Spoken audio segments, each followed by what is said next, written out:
के सोए थे क्योंकि रात को थोड़ी सी बारिश हुई तो हमें रजाई रख के सोना पड़ा। तो वहाँ पे ठंड भी थी थोड़ी। अच्छा, बारिश भी हुई है? हाँ, बारिश भी थोड़ी सी हुई, 5-10 मिनट की हुई थी, लेकिन उससे मौसम ठंडा हो गया था काफी। तो बाकी वहाँ सीख से मतलब पूरे जो गांव में पाइपें लगा के लेके हुए हैं, आगे टैंक वगैरह बने हैं, वो सोर्स वही है उनका। वो टैप वाटर भी वहाँ गांव में मौजूद है और वहाँ पे हैंडपम्प भी हैं। उसके बाद और भी बहुत सारी जड़ी बूटियाँ मिली।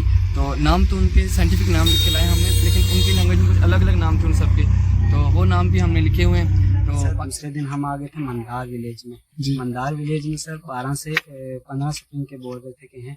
हमने उनमें से 4 स्प्रिंग आइडेंटिफाइड किए थे। सो हेलो इमरान, अभी आप जो एरिया कवर करके आए हैं, so I was talking to Shahnawaz, तो पता चला कि वो कई सारे चैलेंजेस से भरा हुआ था। रोड कंस्ट्रक्शन से धारे सूख रहे हैं और उसके अलावा कई सारे चैलेंजेस के ऊपर, कई सारे एस्पेक्ट्स के ऊपर उन्होंने बात करी। So I would like to request you कि आपका जो ये पूरा फील्ड वर्क रहा है 3 दिन और 2 रातों का, आपको क्या क्या चैलेंजेस फेस करने पड़े? कुछ चैलेंजेस ऐसे और कुछ आपको लगा हो कि यहाँ ये पहाड़ों में कुछ खास बात है?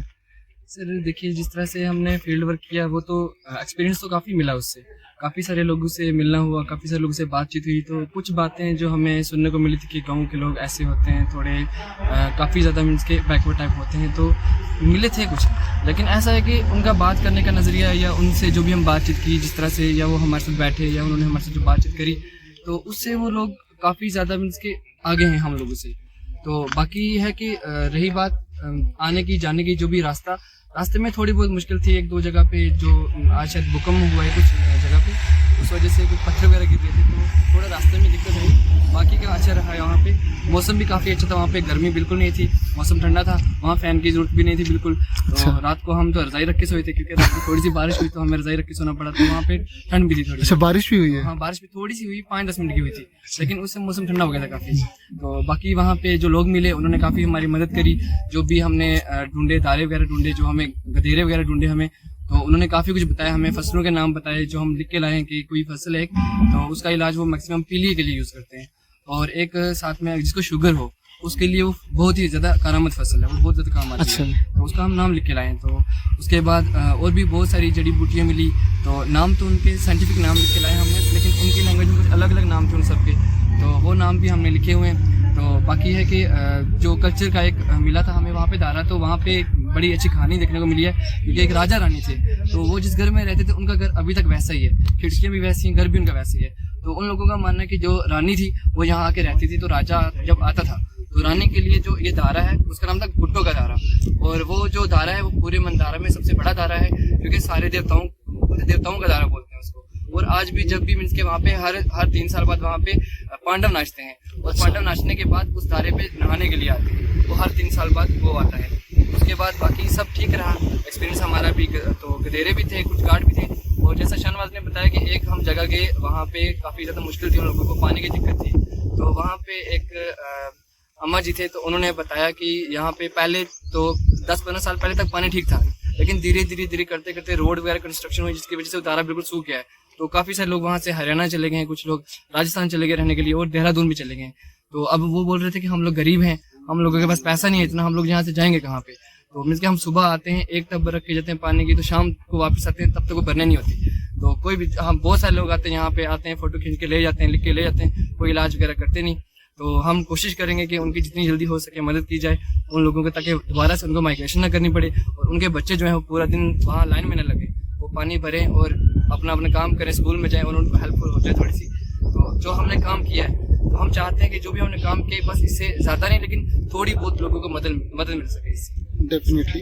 तो मतलब आपकी जो फाइंडिंग्स रही है उसका एक बहुत ही अच्छा कंक्लूजन शायद आपने ये दिया है, देने की कोशिश करी है कि कहीं ना कहीं जो वाटर रिसोर्सेज सूख रहे हैं, जो नेचुरल स्प्रिंग्स सूख रहे हैं, वो एक फोर्स्ड माइग्रेशन का कारण बन रहे हैं। जी हाँ सर, वो माइग्रेशन का कारण बन रहा है। सो थैंक यू इमरान, आपने अपनी ये 3 मिनट की बातों में आपने पूरा 3 दिन का सार रख दिया है। धन्यवाद, thank you very much, and all the best कि आप एक बहुत ही ब्यूटीफुल रिच नॉलेज से भरी हुई एक रिपोर्ट कंपाइल करेंगे। Thank you. Okay, so good evening Shahnawaz. So finally your study has come to an end. एक ऐसे मोड पे आप पहुंची है जहाँ पे लाइक आपका डेटा कलेक्शन जो है ऑलमोस्ट कंप्लीट हो चुका है। तो जो एरिया आप कवर करने गए थे वो सच में काफ़ी ज़्यादा एक रूरल एरिया था और काफ़ी चैलेंजेस से भरा हुआ था। इवन जहाँ तक मैं भी विजिट नहीं कर पाया हूँ अभी तक। ठीक है, so we want to know कि जब आप नेचुरल स्प्रिंग्स प्राकृतिक धारों के संरक्षण से संबंधित कई सारे एस्पेक्ट स्टडी कर रहे थे, तो आपने कौन कौन से विलेजेस कवर किए? सर सबसे पहले तो हम जब यहाँ से गए, हम गए थे गोल्डियानी विलेज में, जो लास्ट में पड़ता है, सबसे लास्ट में फॉरेस्ट के साथ है। वहाँ उस विलेज में 2 स्प्रिंग जो हमने आइडेंटिफाई किए थे, तो उनका रिचार्ज भी अच्छा था। और उन लोगों का ये कहना था कि इसमें कोई फ़र्क नहीं पड़ता किसका, कि डिफॉरेस्टेशन वगैरह को कोई ऐसा फ़र्क नहीं पड़ता, इनका रिचार्ज सेम रहता है एज इट इज़, जैसे बिफोर पहले था। उनकी स्मेल भी अच्छी थी, टेस्ट भी अच्छा था। फिर सर दूसरे दिन हम आ गए थे मंदार विलेज में। मंदार विलेज में सर 12 से 15 स्प्रिंग के बोल रहे थे कि हैं, हमने उनमें से 4 स्प्रिंग आइडेंटिफाइड किए थे।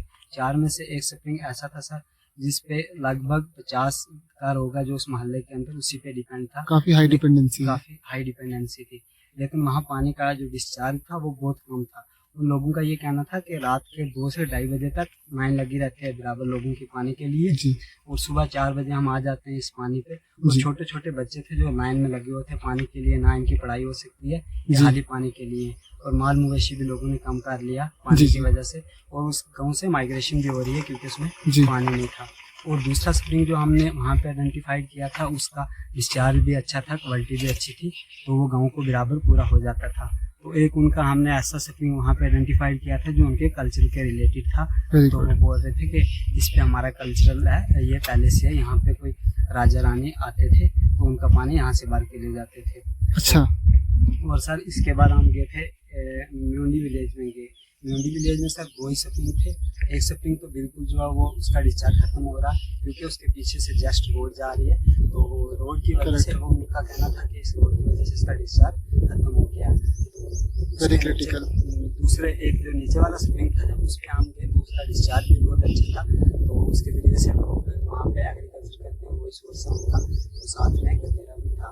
तो लोगों का ये कहना है कि जो डेयरी डैम है इसकी वजह से यहाँ पे पीक जो वो बहुत ज़्यादा हो गए हैं, तो इसकी वजह से हमारा कोई भी जो फसल है यहाँ पे हम उगाते हैं तो वो बिल्कुल नहीं होने देते। लोग मतलब रो रहे थे कि हमारा ये हाल निकाल के जाना।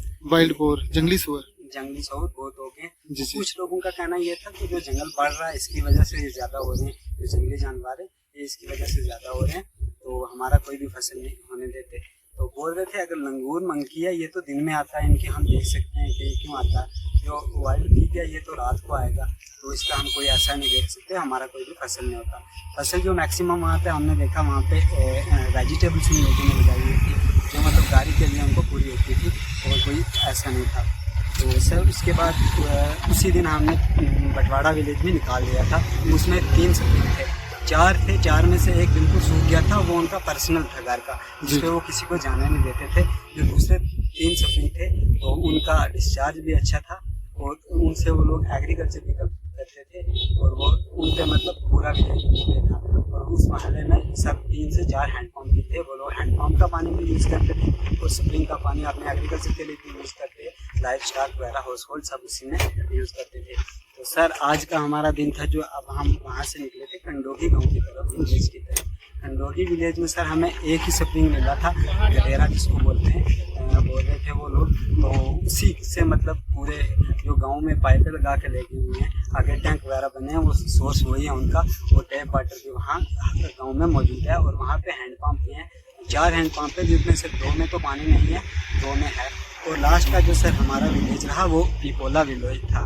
तो इसमें सर एक ही स्प्रिंग था, उसका सोर्स तो हमें नहीं मिला क्योंकि उन्होंने सीमेंटेशन करके उसको घूम कर रखा था, उसका डिस्चार्ज वगैरह नहीं ले पाया हम। लेकिन वो आज लास्ट हमने देखा था, वो उसका हम अच्छे से कर पाए क्योंकि हमें निकलना था, थोड़ा लेट हो रहा था। तो ये रही सर हमारी स्टडी। लोगों का यही कहना था कि जो वाइल्ड एनिमल्स हैं, पिग्स खास करके, उन्होंने बताया कि हमारी कोई भी फसल यहाँ पे नहीं होने देता, तो उसकी वजह से हमें बहुत प्रॉब्लम आ रही है। थैंक यू सर, यही था हमारा। बहुत बेहतरीन। तो काफी हमने कुछ ऐसा लिखा जो कर रहे हैं, हमने वहाँ पे किया था, हम बता नहीं सकते, उसकी स्टडी करके आपको बताएंगे। बहुत ही रिच एक्सपीरियंस आपने शेयर किया। सो ऑल द बेस्ट कि आप एक बहुत ही अच्छी रिपोर्ट, एक रिच रिपोर्ट आप कंपाइल करेंगे। जी sir, all the best. Thank you sir.